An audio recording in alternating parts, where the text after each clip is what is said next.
Good morning, ladies. Thank you. Please silence cell phones before we actually begin.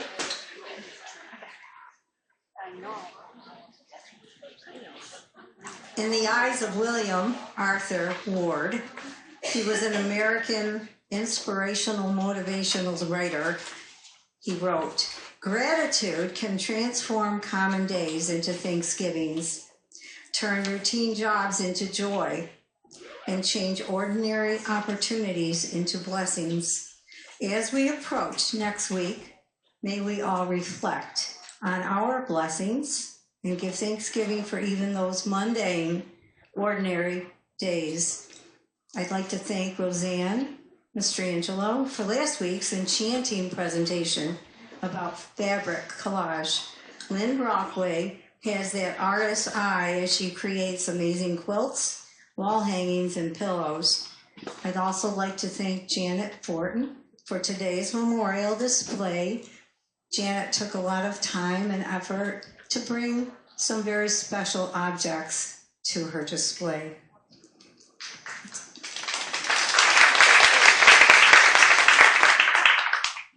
Dutch will now read minutes from last week's meeting.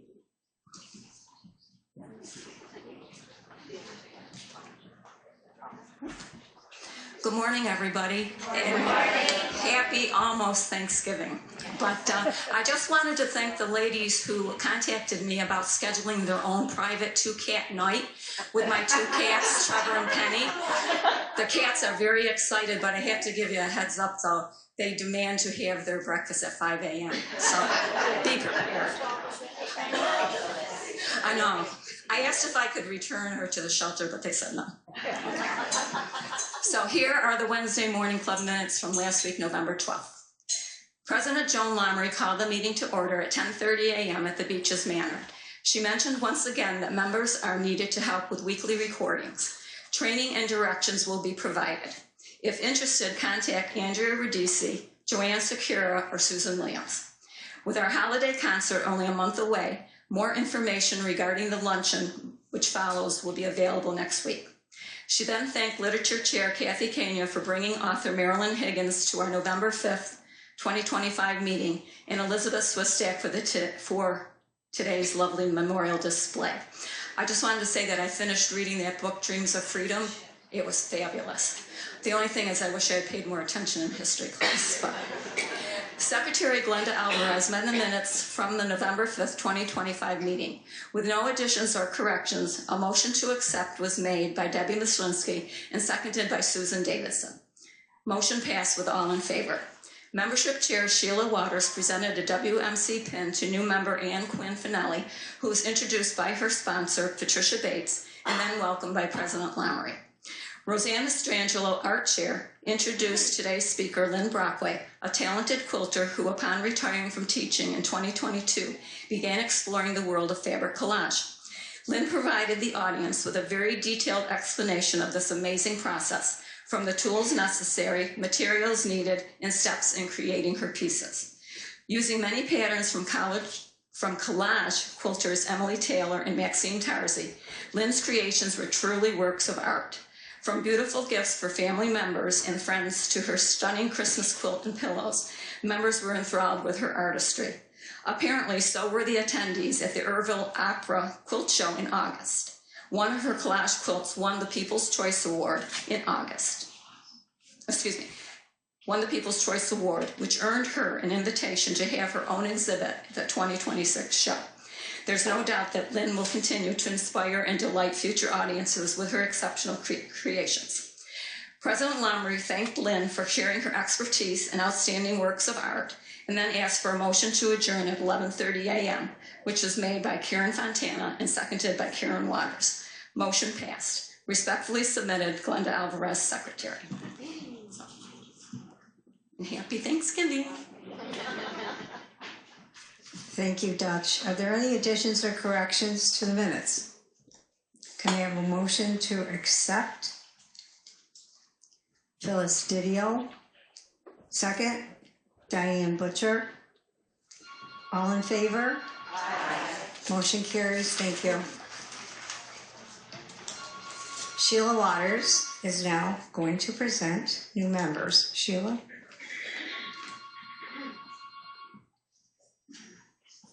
Good morning. You know this. We have two today. Our first one will be Sue Williams introducing Kathy Pillay.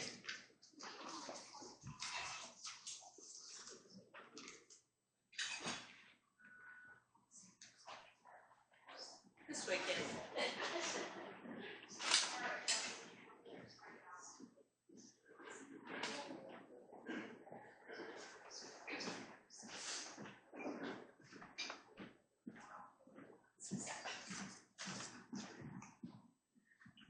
Good morning, everyone. It's my pleasure to introduce Kathy Pillay, as in ballet. Not palette, no. Okay, Pillay.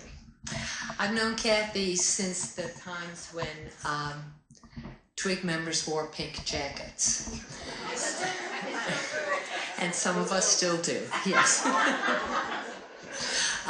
Kathy joined Twigs at that time. She was an employee of Rome Hospital at the time, and she was also a volunteer Twig, and I thought, this is quite the girl who wants to volunteer where she works. The next time I got reacquainted with Kathy was in a lightning boat. Oh yeah, that was probably the next time. Well, a memorable time. I learned a lot about racing that day. She's quite the athlete and quite the competitor. So it was a memorable day. And now I see Kathy often at the curling club where she is the cheerleader for her husband Jim when he's in a very important match. Kathy's there rooting him on, and we're all rooting for Jim because he's just one of these great guys. Kathy has worked as a nurse since 1979. She's held many different positions in the healthcare field in New York City and here in Rome, and often in a leadership role. At the age of 53, she earned her master's degree at SUNY Poly and became a nurse practitioner. She worked in urgent care medicine, and she doesn't mind if you ask her a question. Just take it easy. It's her first day, or second day, so. But she says, listening to what people are troubled about, she says it's interesting, and she doesn't mind answering questions, but one at a time. And she's also interested in health and wellness, one of our committees. So, Kathy enjoys travel, cooking, politics. I think it's okay to say that.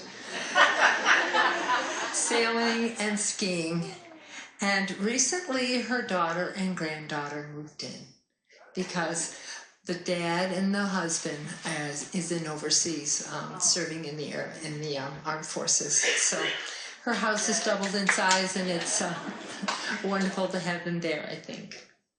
So it's with great pleasure that I introduce to you Kathy Pillay. I know she'll be a great member of Wednesday Morning Club.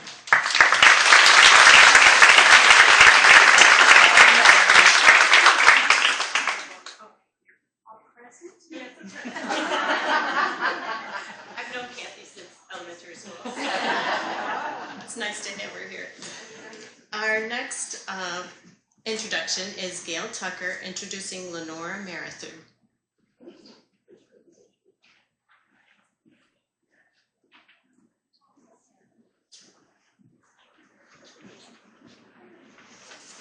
Move this down a little bit. I'm height challenged. I've known Lenora through our church affiliation for many years and feel she would make an excellent member of Wednesday Morning Club. She's very craft oriented. She's a member of the Crafty Ladies from First Presbyterian Church. She's made countless craft projects to be sold at the Rome Arts and Community Center to benefit the mission committee where she belongs. Lenora has made countless hats to be given to area school children, Blessings in a Backpack program, and the Angel Tree Gifts for the Salvation Army. In addition, she's a member of a sewing guild in Stittville, makes bags for the kid kits for the church, for Church World Service, among other things. Her card making skills with 2 different groups are utilized by sending cards to a portion of the flock of First Presbyterian Church in her role as a deacon. Lenora is currently the moderator of the Presbyterian Women of the First Presbyterian Church, to which she has belonged for over 50 years. She's participated in multiple Relay for Life events for the church team of the Rainbows of Faith and Hope. She's a native Roman who now lives in Marcy with her husband of 42 years and her 17-year-old granddaughter, whom she is raising. She retired in 2018 from her bookkeeping jobs at several state correctional institutions and currently substitute teaches at the Holland Patton School District. She is also a member of the Stittville VFW Auxiliary. And I would like to introduce you to Lenora.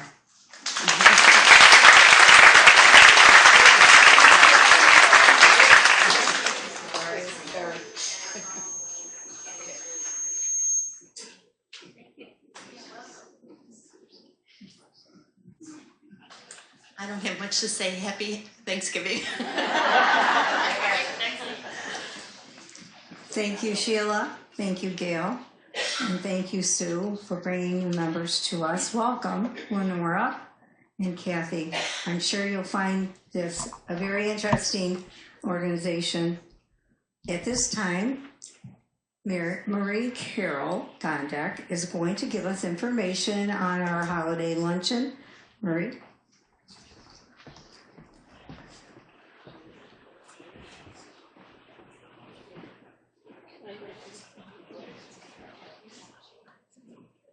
Short, funny story. My sister was Mary. I was Marie. I've never gone by that name. We always went by Chris and Carol, which isn't much better. I'm very pleased to tell you that the luncheon committee has chosen the menu and the site. We will be at Lake Delta Inn after the concert on the 17th. It will be $38. You can take your deep breath now, but that's what it costs. And it's all inclusive, except there will be a cash alcoholic bar. We will be having pasta primavera, chicken francais, eggplant parm, wild rice pilaf, vegetable medley, garden salad, fresh rolls, and a selection of their desserts. Coffee, tea, and non-alcoholic beverages. The check for $38 can be mailed, given to Marge Palmer, myself, or Mary Ann Ruby. Marge is right there. And the last day that we will accept any reservations is December 10th, a week before. You will be getting an email with this information, and my computer is out by the sign-in book, and I'll stand there and keep refreshing it so you can take a screenshot of the information if you want. Tried very hard to get printouts for everybody, but even UPS's computer was not working today. So I hope you will all join us. We've had fun planning it for you, and if there's any questions, call Marge, Mary Ann, or myself. Our names are in the book. And have a happy Thanksgiving. Thank you, Carol. Besides having the information on emails that we send out, I think Sue Williams can probably put it on our website. Thank you again, Carol. We may have our own unique perspective on hospice. Here is one that I read from a hospice worker. Working in hospice every day is a gift. I have the opportunity to touch and to be touched by patients and families at one of the most delicate times in their lives. Sarah Miller, a licensed social worker. Carla Till will now introduce our presenters. Carla?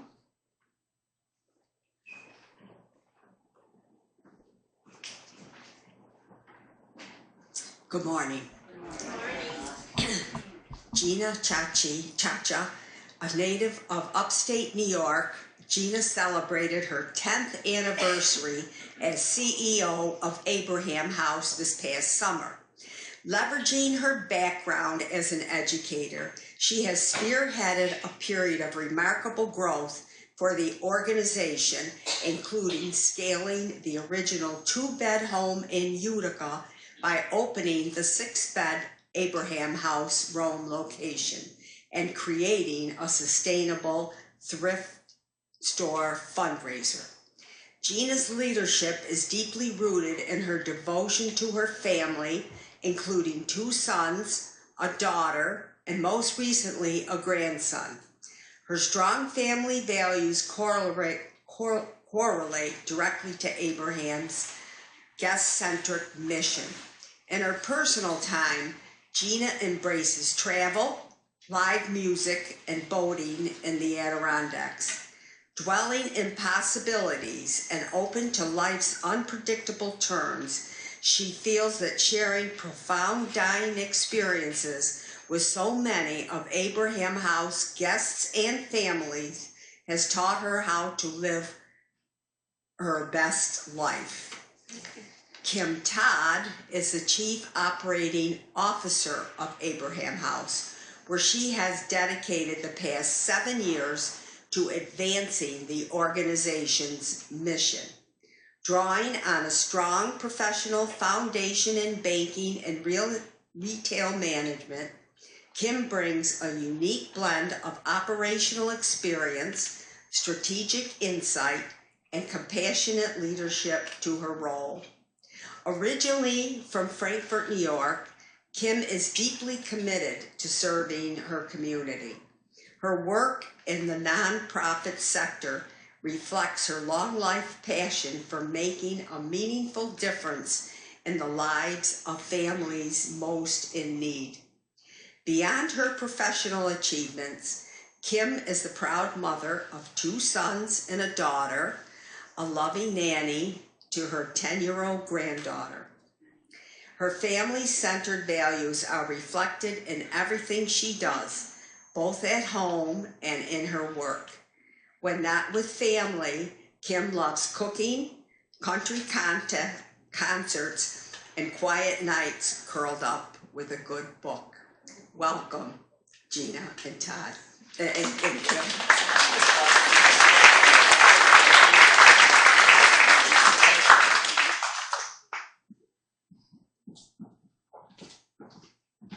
Good morning, everybody. Good morning.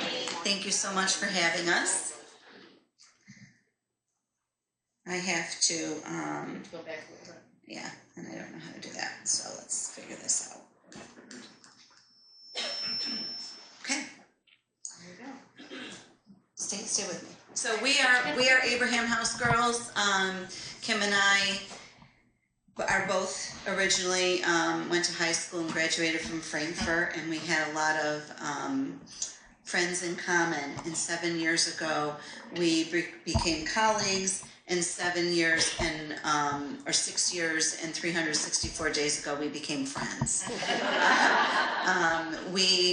We have a passion for what we do, and we're excited to share it with you today.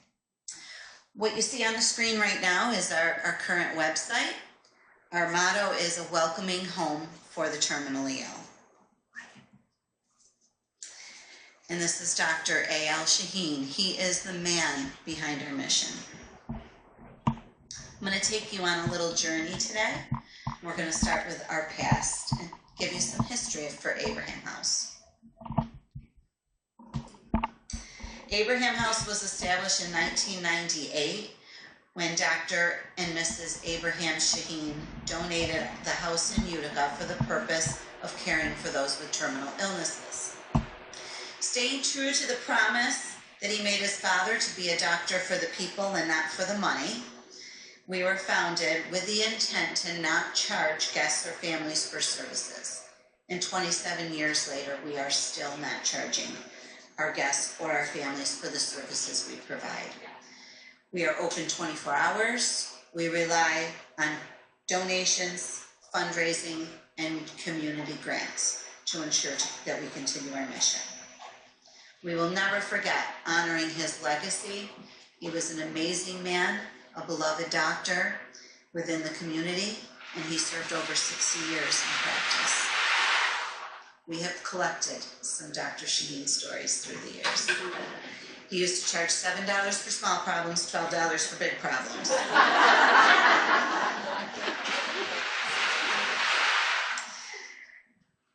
Our original home in Utica, established in 1998, what it looks like today. It sits on the corner of Kemble and Eagle in Utica. And then Abraham House, Rome, which we were so excited to be able to come into this community, was established in 2019. This home was a gift from the Rome home. I'm sure many of you remember that. And I don't know if Gretchen is in the audience today. I didn't see her walk in. Gretchen Sprock played a very large role, and the other board members at the Rome home.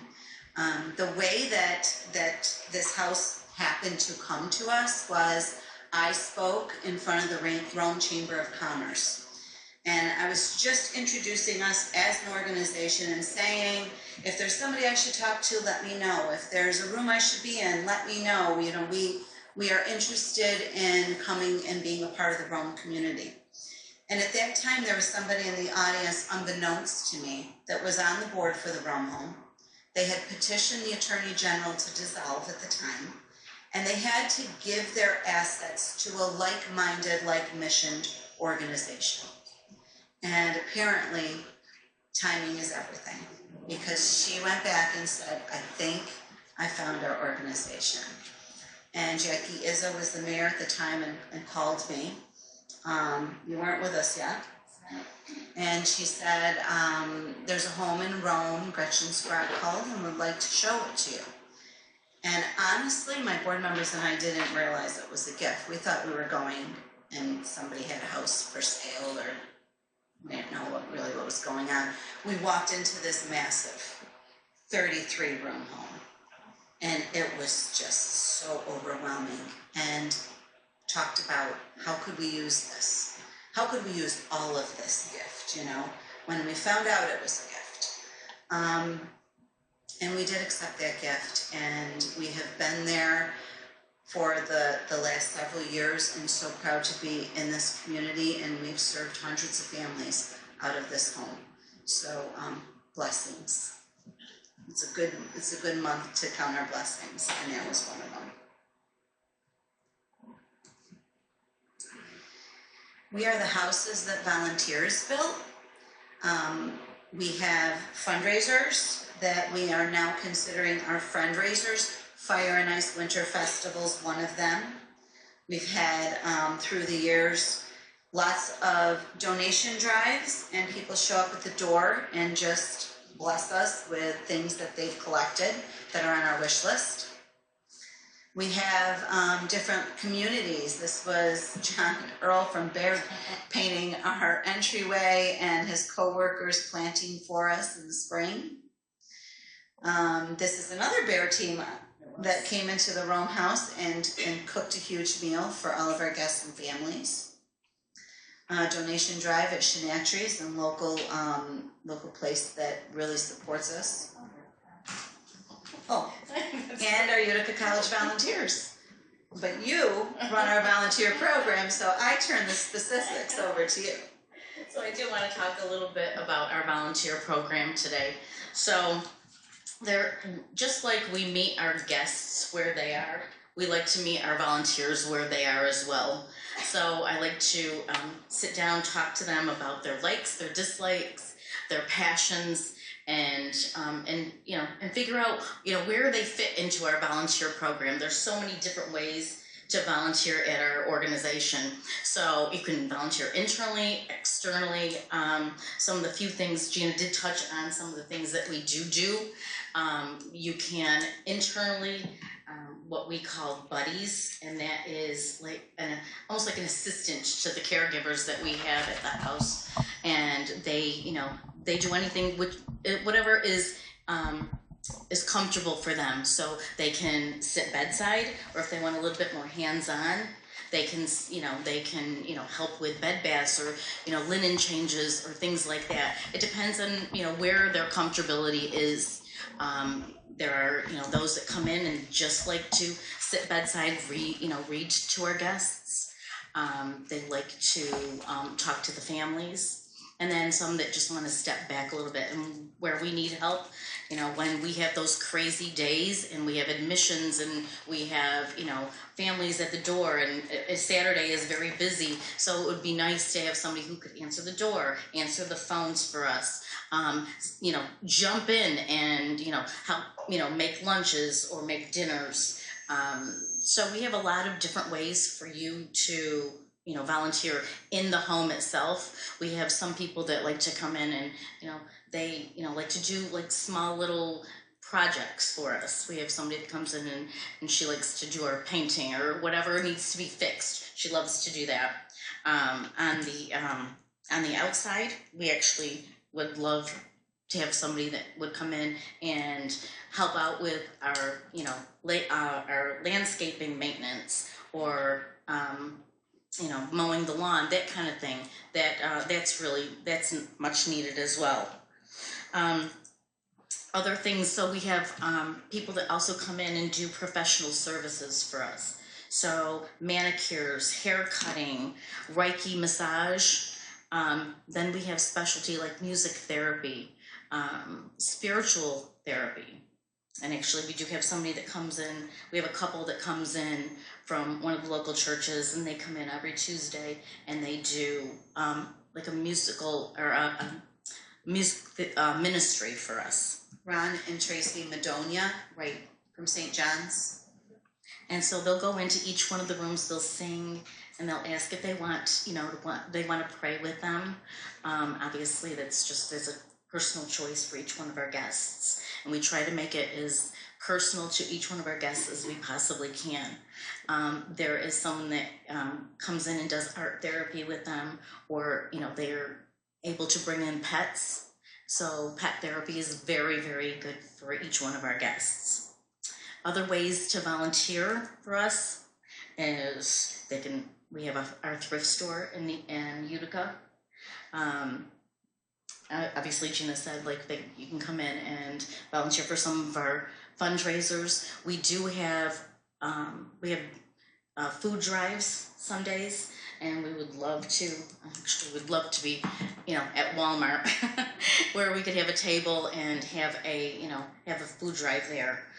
We do have a food drive currently right now scheduled for Shenatries in Utica, and they're very good to us. But we do need somebody to be able to sit there at the table and hand out our wish lists and have, and collect those donations as they come through. We also have, community events. Sometimes there's, there are, Fairs, right? Yeah, we have health fairs and community events. We also have corporate days, like Gina was talking about. Baird has come in. We've had other people come in. We've had BME come in. Bank of New York Mellon. Bartell Machinery has come in. So there's so many different ways, and if you just, give us a call, or you can go right on our website and fill out the volunteer request form, and I'll be sure to get right back to you. One of my favorite stories is that somebody called and a child wanted to volunteer with us. And we're looking at each other like, how are we gonna incorporate this? And we talked a little bit about, well, what does she like? It was a little girl, and she loved art class, and she made cards that we could use when we had incoming admissions. We gave them a greeting card from her to welcome them to the house, and that was a sweet story.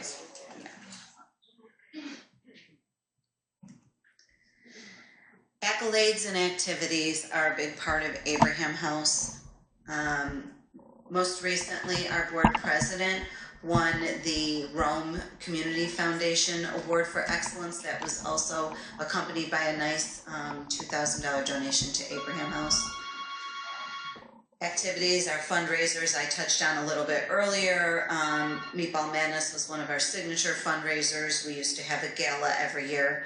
And I'll talk a little bit more about that as we move on because we have changed our philosophy about our fundraisers. That was early in my career at Abraham House. We won Business of the Year through the Greater Utica Chamber. And last month, we wrapped up our third Business of the Year award. So we have now won Business of the Year for the Utica Chamber, the Rome Chamber, and the Herkimer Chamber of Commerce. And we're very excited about that.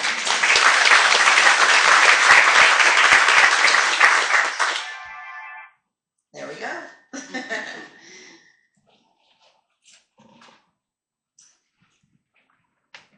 I want to talk about our program. Our core values at Abraham House are compassion, dignity, and respect. And we are so much more than an organization that provides just physical care. So obviously we provide shelter to our guests.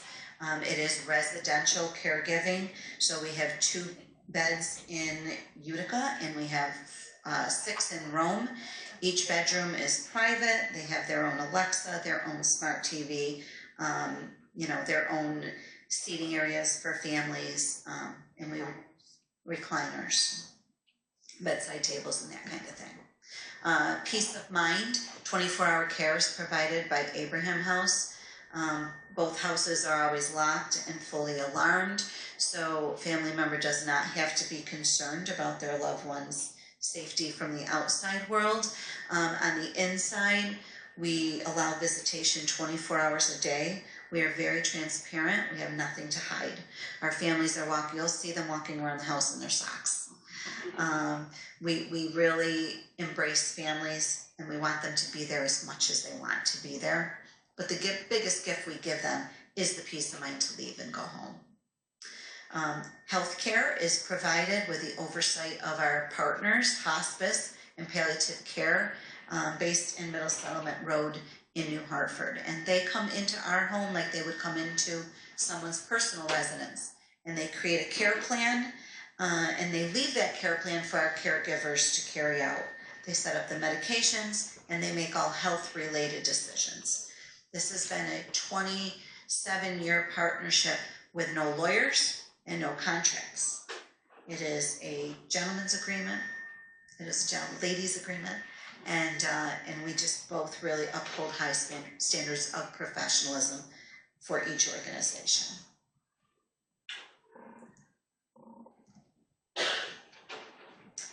The things our caregivers do is provide all hygiene care, including bathing assistance, hair washing, shaving, oral care, etc. As far as nutrition goes, we provide all meals within our home. Part of the admission interview is asking favorite foods and things that you would never eat so that we know and we can cater to our guests and what they want. As I said, we have a 24-hour open door visitation and different amenities in our house. Our common areas have been created with families in mind. The living room, the kitchen, the garden. We have a quiet room in Rome, which is kind of a sitting room, which is just really calming. Upstairs in each of our homes, we have bedrooms and kitchenettes and bathrooms that are available. We're kind of the Ronald McDonald of end-of-life care, where if a family member comes in from out of town, or if a husband or wife of 50 or 60 years just doesn't want to leave, they don't have to. And that's something that not everybody else can really offer. As far as social needs, Kim talked about our volunteer buddies that come in and they provide some socialization for our guests. When we talk about the common areas, when we talk about the house, it's so much more than a house. When Kim came into the organization, we were in the process of figuring out, we had accepted the Rome home and we're figuring out how are we going to use this building and what are we going to do with the contents. And I think for both of us, kind of I don't even know what it was. The reward, the gold at the end of the rainbow was we had opened in September and we walked in before the holidays. You want to tell them what we saw? I think we were leaving for the day and it was just a crazy day. and we had come down the stairs, and we're, you know, going to say goodbye to everybody, and we walked downstairs, and it was like, oh my gosh. We had, you know, there was family in the living room, and they were doing a puzzle, and then we walked into the dining room, and they were setting out food for, you know, for their family, and it was a big, huge Italian family, and somebody was in the kitchen and they're cooking, and then we look around and there's a dog coming around the corner, you know, and it's just like, we looked and was like, this is what the house is supposed to be. This is a home. This is how they're supposed to use it. And I think that was our aha moment. Yeah, we haven't forgotten that one or that family.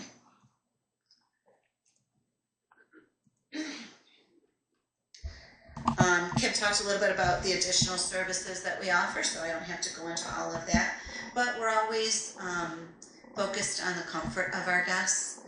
And after somebody has passed, we don't just end the relationship there. There are bereavement services that are available through hospice as well as other community organizations that we try to provide for our families that are in need of it. And funeral home coordination obviously can happen at Abraham House as well.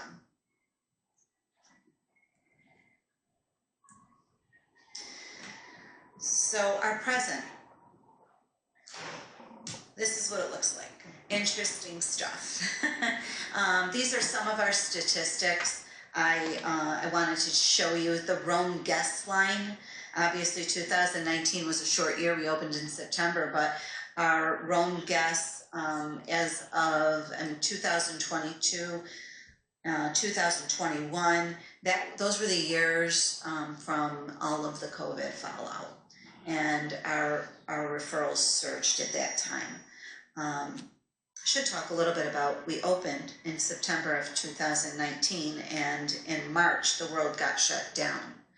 Not a great time to be running a new business venture and, you know, hoping you're going to be able to use the information to figure out trends of when you institute a new house, and it was very different for us. About 95% of the comfort care homes that do what we do across the country closed their doors. And Kim and I looked at each other, and we had some really tough conversations back and forth. And we had a lot of pressure. We had pressure from the medical community. We had pressure from our caregivers. We had pressure from people on our referral list, families in need, our board. You know, just like, what are we going to do? It was a frenzy for a little bit.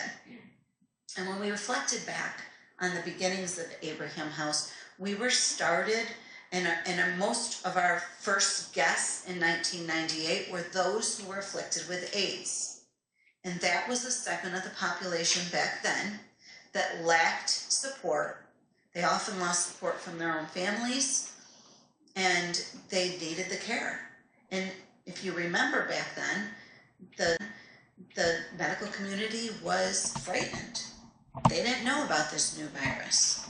And so now here we were looking at each other in early 2020 and said, it's the same thing. How can we close our doors on people that need us? It doesn't feel right. So we're very proud to say that we stayed open through the entire pandemic, and it was a struggle to keep our caregivers safe and to keep them feeling like they were supported. We dialed back a little bit. We asked families 2 guests at a time. We didn't limit it hourly. They could still be there 24 hours, but only 2 people in a room at a time, just to try to cut down on traffic. But we served proudly through COVID years at a time when people needed us, at a time when they were talking on the phone through a window to their loved one. And if you ask me, with all of the horrible diseases and the cancers and the things that people come at us with, I think the worst thing for someone's spirit, the thing that will hasten their death like nothing else, is isolation. And that's what COVID was about. It was about isolation, but not at Abraham House. And our numbers show that story. So 176 people in 2021, and then 153, 123, 133. And it varies because our length of stay varies per guest. In 2024, our length of stay, somebody was with us for hours and somebody else 138 days. The average length of stay, if we take the outliers out, has hovered. It's actually slowly rising for us. It went from 9 to 10 to 11 to 12 to 13. And this year so far, our length of stay is 14 days. And we love that number 14 because that means it's 2 weeks that we have to ease our families' minds, to help them reach acceptance, to allow them to get affairs in order, to take the burden of care off so they don't have to care for their loved one. They can just care about them. And 2 weeks is a very good time frame for us to deliver the services that we need to deliver in the manner we do so.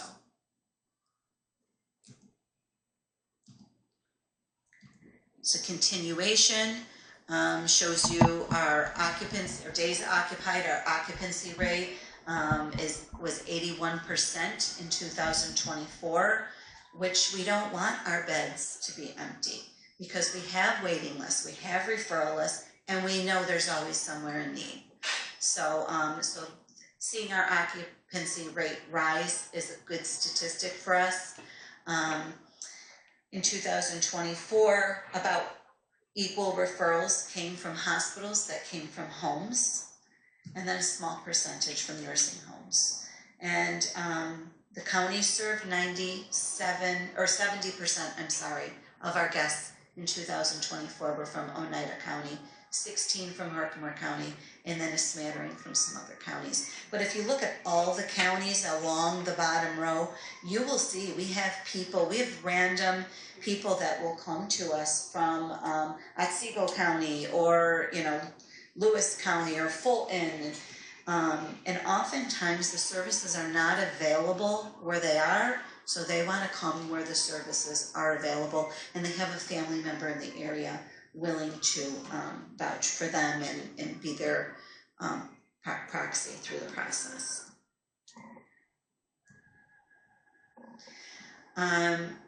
We track some of our obituary information because most of the people that come to us are on Social Security, on fixed incomes, or below the poverty level.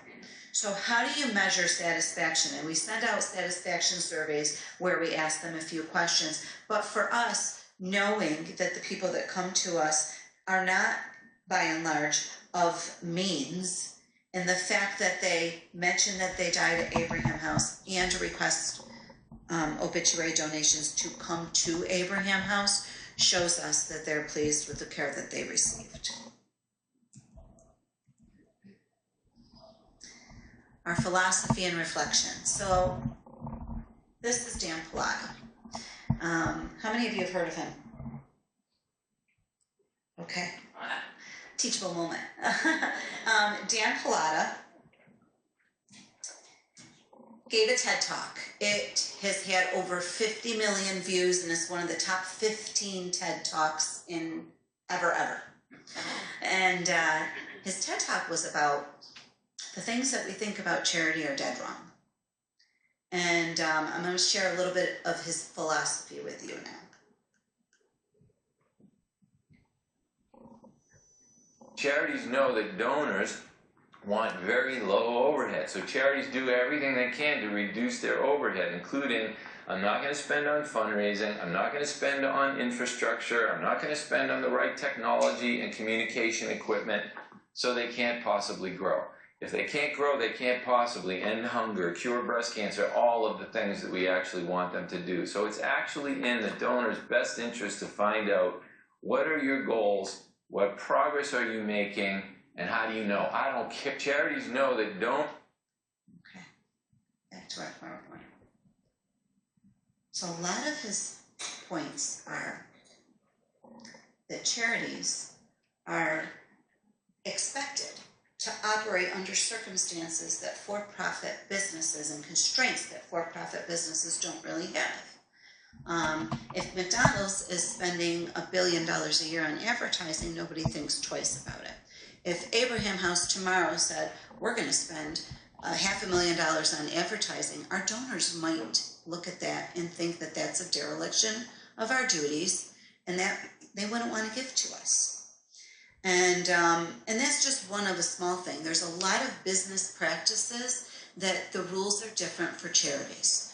So we became very interested in Dan Pallotta in 2023, the end of 23, beginning of 24. He created a bold training, which was a board member training. And he went all over the world, traveled all over the world and presented it. And I reached out to him because I really wanted some food for thought for us. We were going through a little bit of a paradigm shift at Abraham House and really thinking about what we do and how we do it and our strategy and our business practices and where do we go from here. And I thought that a visionary like Dan could be helpful for us. And he said, oh, well, after COVID, I no longer go out and present the bold training. But here it is online if you're interested. And I came back and I said, you know what? We're in upstate New York. We're from a place called Utica. We belong to a consortium of nonprofit directors. We are all very interested in Dan's work, but we really want something in person. So if he changes his mind, let us know. And I had the best Valentine's Day of my life because we set up a meeting on February 14th. Of 2024. And he wanted to hear what we had to say. And I had a conversation with him about that his name had come up. We had held viewings of the movie based on some of the examples that he talks about. The movie was called Uncharitable. And it's kind of about how nonprofits need to change a little bit how they do business. And donors need to change how they think about nonprofits doing business, which is why I showed you that clip. Donors should ask, what impact are you making? How are you doing it? Where are you going? What exciting things do you have going on? What makes you special? How are you changing the world? And how are you making a dent in the problems that you have in front of you? Those are the things donors should be asking, not what's your payroll as a percentage of your budget. Because honestly, when people ask us what our payroll is as a percentage of our budget, 67% of our payroll is for our caregivers. They are our program. They are our program. So we jumped on the Dan Pallotta train a little bit.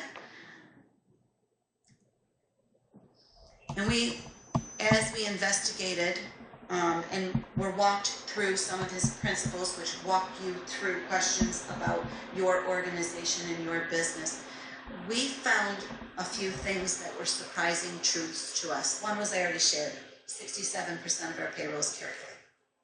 2, we're only serving 39% of our referrals. How well are we doing at making sure nobody dies alone when we're limited to 2 beds and 6 beds and we're only serving 39% of the people that need us, when the hardest conversations are for the other 61%, when you have to say, I'm so sorry, we don't have anything available right now. And we remain the only 2 homes within 3 counties.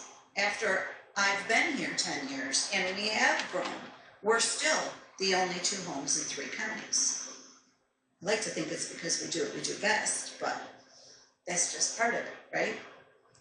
So the culmination of the training is to create a big, bold possibility statement for your organization. What is your organization's "we're going to send a man to the moon" statement? It should be terrifying, and it is. It should be bold, and it is. And Abraham House issued our possibility statement at the beginning of this year, April. We are committed to owning and or operating 10 homes in the next 10 years. That's huge.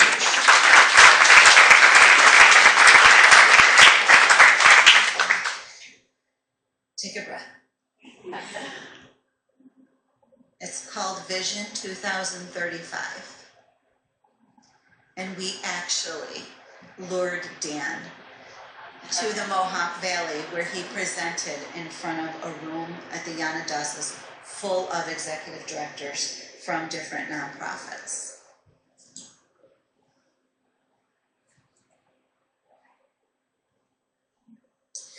So what is our strategy? What's it based on? How's it going to help propel us into the future?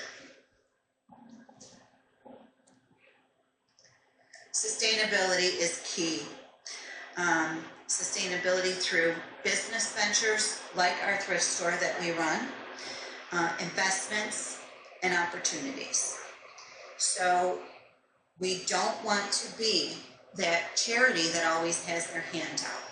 So we've really been studying some bigger charities, the CADVs, the Human Technologies, the UCPs of the world, who have been local masters at creating business ventures and enterprise within their nonprofit domain to sustain themselves.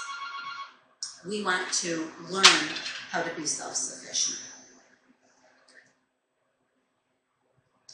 Donor development is a huge part of that, through communities, through grants, and individual donors. And here's where our strategy has changed. We've always had events, and we've always had sponsorships tied to the events that we can then sell the sponsorships to businesses, and we really are small at the top of our organization.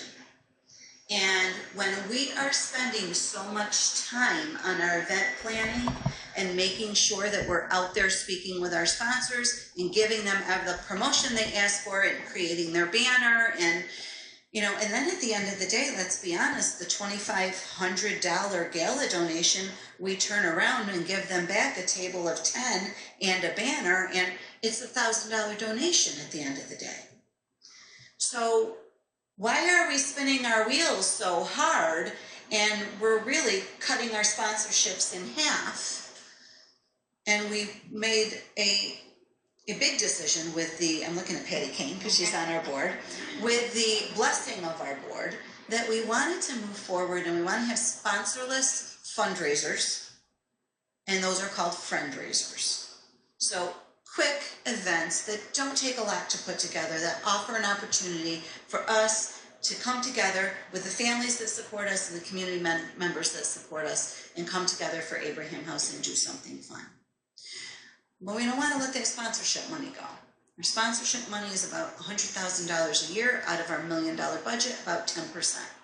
How are we going to make that up, and how are we going to, more importantly, make it meaningful? And we sat down with our top sponsors, top donors, and we created individual visits, and we went and we sat with them, and we talked about Dan Plato, we talked about revisiting our philosophy, we talked about our strategy moving forward, we talked about the fact that we want your dollars to have the most mission impact that they can have. Because I don't think that you really give us money so that you can go to a party and sit at a table and have a fancy dinner. I think you're giving Abraham House money because you have compassion and empathy for those who are dying in a society that doesn't value the elderly and where nothing exists. And we have developed naming opportunities, which I have a brochure somewhere. And that was our product that we were able to offer our sponsors and say, we want your names, we want your money, we want your promotion to be in the intimate spaces of our home where the care takes place.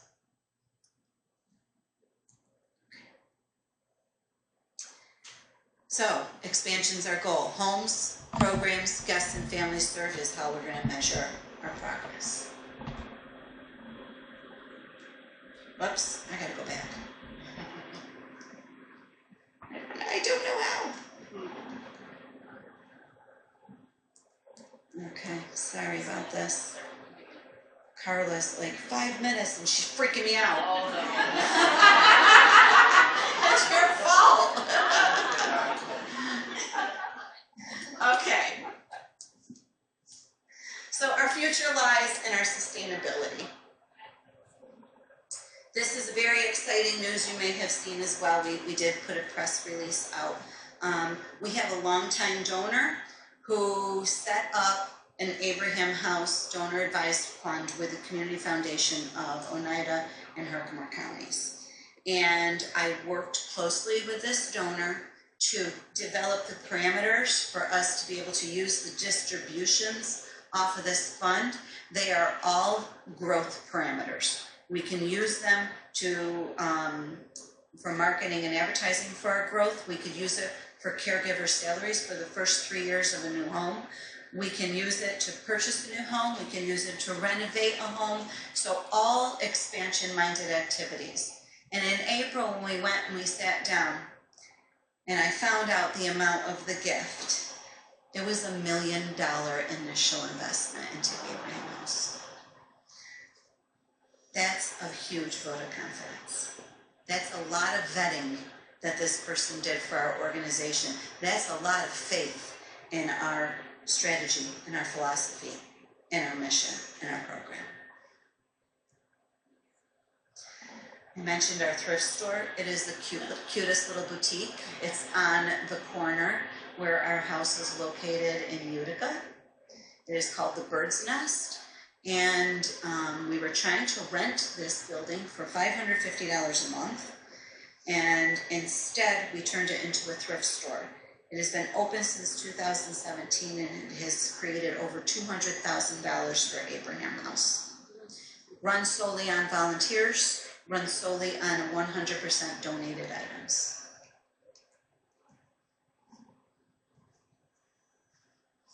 Expansion, why? Here's New York State. And those are the homes that provide care. Rome and Utica are circled, but there's still nothing. There's nothing north of us. East of us, you don't hit anything until Saratoga. South of us, Binghamton is the only one. We are currently in conversations for a home in Herkimer County. We received some grant funding to specifically look at Little Falls as placement for that home in Herkimer County. And we also have somebody that might be interested in donating a property to us that we might not use for guests, but we might use it for another business venture to create the funding that we need to care for the guests. We also have conversations right now in Lewis County. And we amended our initial possibility statement. It was owning and operating. Now it's owning or operating because Lewis County is a little bit of a different situation. They have a county hospital, they have a county hospice. And then they have a separate organization called Friends of Lewis County that has been holding fundraisers for years and years and years and years. And people have been attending them and giving money to this organization for years with the intent that they want the pot of money they build to be used to establish a home. So they actually came to us for our program, which says a lot about our reputation and that we're doing something right with our model of care based on family and based on home. So we have a couple exciting things coming up in the future. I don't know what's going to come of them, but the conversations are happening. Our future includes promotion. And this is one of our very first commercials.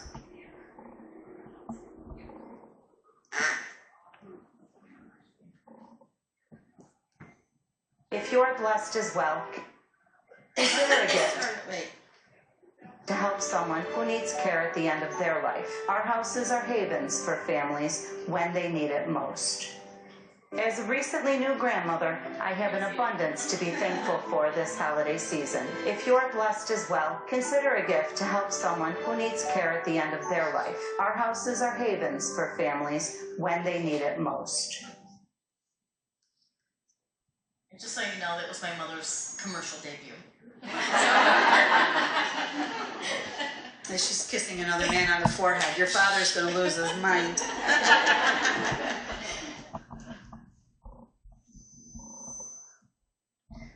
RY, I need more than 5 minutes. I just need a couple more minutes because I'll click through quick. We want our guests to enjoy what they can for as long as they can. Harry Mandeville and one of our caregivers, Tom Peters, watching the St. Patrick's Day Parade. Harry had no family. He had made arrangements for his ashes to be spread in his lawyer's garden. How awful, right? His ashes were spread at Abraham House in our garden.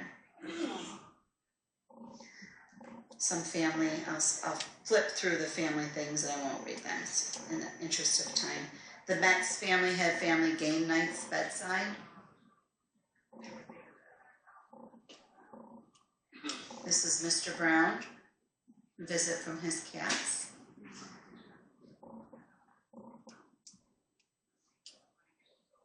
The Brown family was there at Christmas time. They're playing Monopoly in our living room.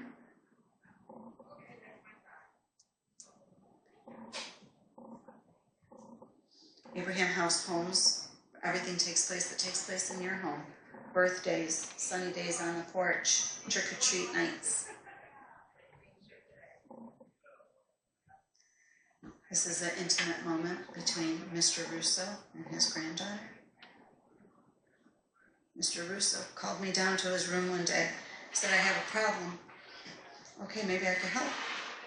He said, you need a big sign on the roof, a big neon sign flashing saying God lives here.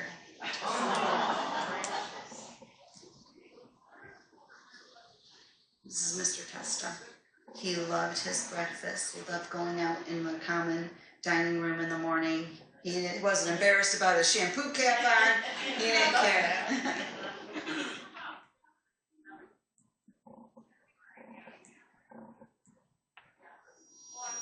Mr. Brown was a bit of a flirt. He had mistletoe above his doorway, and there were rules when you came into his room to say hello and greet him. Little kiss on the cheek. That's a volunteer giving him a haircut coming into the house.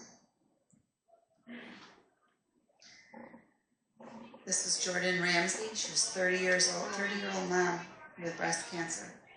She came into us this summer. When we asked what she wanted, all she wanted was one more set of holidays with her young kids. We had Halloween, and then the next weekend we had Thanksgiving, and then the next weekend we had Christmas. I think this was August, September maybe.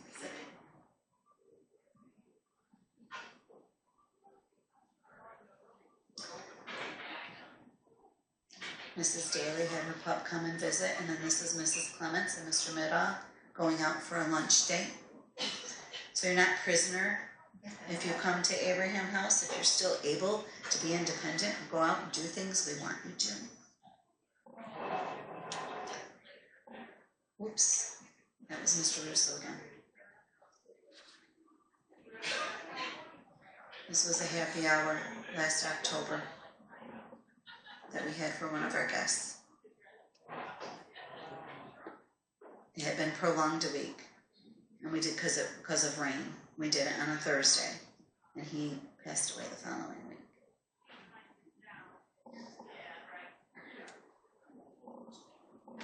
This is Mr. Barr. He received military honors one day at our house. That's him and his wife. And he met his brand new first great-grandchild for the first time at Abraham House.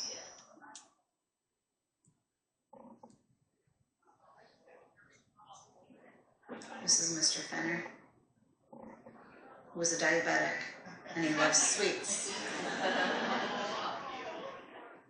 One of our caregivers decided to get him in the kitchen one day and help her bake cookies.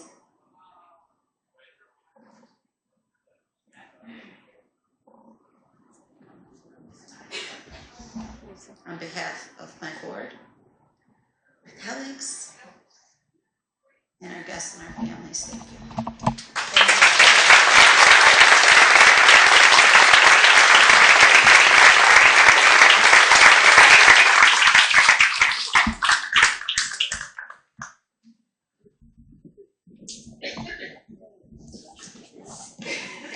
Thank you, Gina and Kim, for sharing your unique perspectives and some very intimate moments with us. to see what is available in our community and what your hopes are for the future. We do not meet next week because of Thanksgiving. We will be here again for a literature program in 2 weeks. The hospice, the Abraham House, has provided a raffle. If you look at the table, please, they have some tickets there. If you'd like to put your name on a ticket for the raffle, they're going to share prizes. And if you would do that at the end when we adjourn and not before, please. May I have a motion to adjourn? Linda Berry. Second. Nan Frimmer. All in favor? Aye. Motion carries. Thank you.